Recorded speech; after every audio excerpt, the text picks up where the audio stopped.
नमस्कार दोस्तों, स्वागत है आपका फिर से एक नई वीडियो में। दोस्तों, आज का वीडियो बहुत ही धमाकेदार है क्योंकि आज आप देखेंगे आजाद पार्टी के मुखिया चंद्रशेखर रावण को। दोस्तों, गृह मंत्री अमित शाह जी ने हाल ही में अंबेडकर जी को लेकर जो बात कही है कि अंबेडकर जी का नाम लेना आजकल फैशन हो गया है, जिस पर चंद्रशेखर रावण ने करारा जवाब देते हुए कहा कि बाबा साहब का नाम लेना कोई फैशन नहीं है, बाबा साहब ब्रांड है। तभी तो उस दिन प्रधानमंत्री नरेंद्र मोदी लगातार 5-6 बार ट्वीट करते हैं और गृह मंत्री अमित शाह खुद आकर सफाई देते हैं। उन्होंने भाजपा और आरएसएस पर भी जमकर हल्ला बोला है, जिसे देखकर आप लोगों को मजा आएगा। तो बने रहिए इस शानदार वीडियो में अंत तक।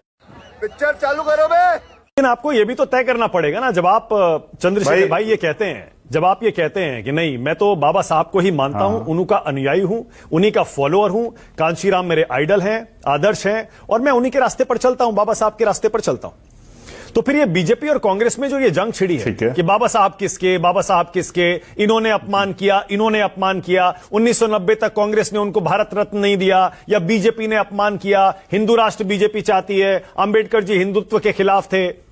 आप क्या मानते हैं, क्या दोनों ने अपमान किया बाबा साहब का? क्या बीजेपी कांग्रेस दोनों ही इस लायक नहीं है चलो बात कि बाबा साहब को अपना बता सके? मैं तुम्हें अभी समझाता हूं। चलो बात कर लेते हैं। चलो बात करते हैं 50 से पहली, बात करते हैं 90 से पहली, बात करते हैं 18वीं शताब्दी की। क्या आज वो बातें तर्क संगत है? क्या फिर अगर वही बातें करनी है तो क्या हम देश को कैसे बदल पाएंगे? अगर सच कहा जाए तो इसमें कोई दो राय नहीं कि कांग्रेस के कार्यकाल में बाबा साहब को बहुत तमाम तरह के अपमान सहने पड़े, उस समय के नेताओं की वजह से थे।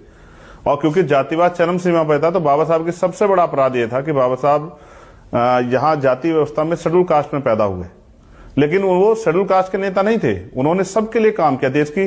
उन्होंने हिंदू कोड बिल पे जब इस्तीफा दिया तो वो महिलाओं के लिए था, महिलाओं को बराबरी का अधिकार देना, पिछड़ों के लिए था। उन्होंने शेड्यूल कास्ट से पहले पिछड़े वर्ग के लोगों के लिए व्यवस्था की। आरबीआई आज है तो उनकी देन है। तो अगर कांग्रेस ये कह रही है, देखिए ऐसा महापुरुष किसी जाति के नहीं होते, महापुरुष सबके होते हैं। तो अच्छा, अगर बीजेपी की बात करें तो आरएसएस के लोगों ने उनकी शव यात्रा निकाली। बेशर्मो, शर्म करो शर्म। आरएसएस के लोगों ने संविधान को कभी, उनके जीते जी निकाली शव यात्रा, संविधान को कभी स्वीकार नहीं किया और तमाम तरह के जो है परेशानी का सामना उनको करना पड़ा। बहुत सारे लोग तर्क दे रहे हैं कि उन्होंने कांग्रेस के लोगों ने उनको चुनाव जीतने नहीं दिया। तो बहुत सारे तर्क है, लेकिन मैं आज पे बात करना चाहता हूं। आज बाबा साहब फैशन नहीं ब्रांड है। सुना मानक भाई? ब्रांड। जिनको जाति की वजह से नकारा गया, जिनके रास्ते बंद किए गए, आज उनको माथे पे लगाना पड़ रहा है, आज उनकी जय जयकार करनी पड़ रही है। जिस नारे के नाम पे जब मान्यवर काशीराम साहब ये नारा लेके चले थे, लाठियों से पिटाई होती थी, सामंती झंडा छीन लेते थे, मारपीट करते थे, खाल उतार लेते थे, आज उस नारे को पार्लियामेंट में विपक्ष और सत्ता पक्ष के लोग लगाते हैं तो बड़ा गौरव महसूस होता है हमें। मुझसे आज किसने कहा आप नहीं लगा रहे नारा, तो मैंने कहा आज ये पड़ोसी साथी लगा रहे हैं जय भीम का नारा। आज तो प्राइम मिनिस्टर भी लगाते हैं, होम मिनिस्टर भी लगाते हैं, हम तो लगाते ही आ रहे हैं। हम तो वो हैं जिसने पार्लियामेंट में शपथ ली तो जय भीम के नारे से ली। क्या बात है?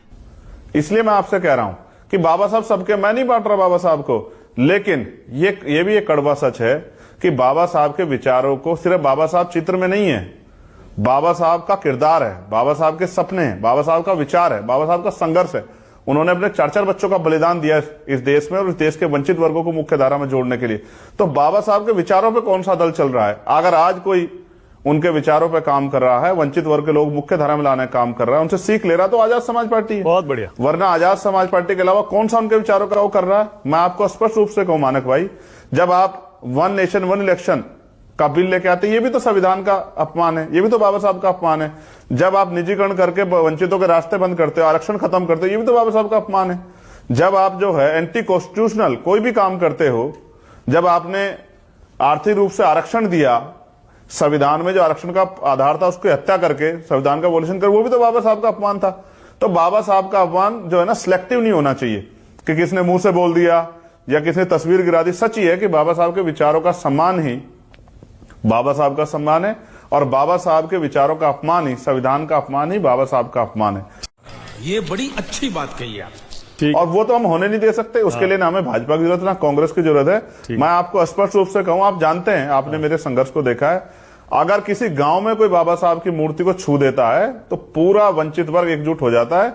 और परभनी में जो हुआ आपने देखा, और उससे पहले भी, और आपको याद है हमारे यहां तो घड़कोली में बाबा साहब की स्टैचू पे कालस लगा दी गई थी, इतना बड़ा बवाल हुआ था। हम बाबा साहब के अनुयायी हैं, भक्त नहीं है। शायद मोक्ष के द्वार हमारे लिए और कहीं से ना खुले, लेकिन बाबा साहब ने हमें इंसान की जिंदगी दी है। आज अगर मेंबर ऑफ पार्लियामेंट हूं, या फिर मैं कह रहा हूं आज महिला डॉक्टर, इंजीनियर, आईएएस, आईपीएस, वकील, जज बनी है, प्राइम मिनिस्टर, मुख्यमंत्री बनी है, तो बाबा साहब अम्बेडकर के संविधान की देन की वजह से बनी। उसी पे चर्चा हो रही थी 2 दिन पहले, बड़े कसीदे पड़े गए दोनों तरफ से, लेकिन आज क्या हुआ?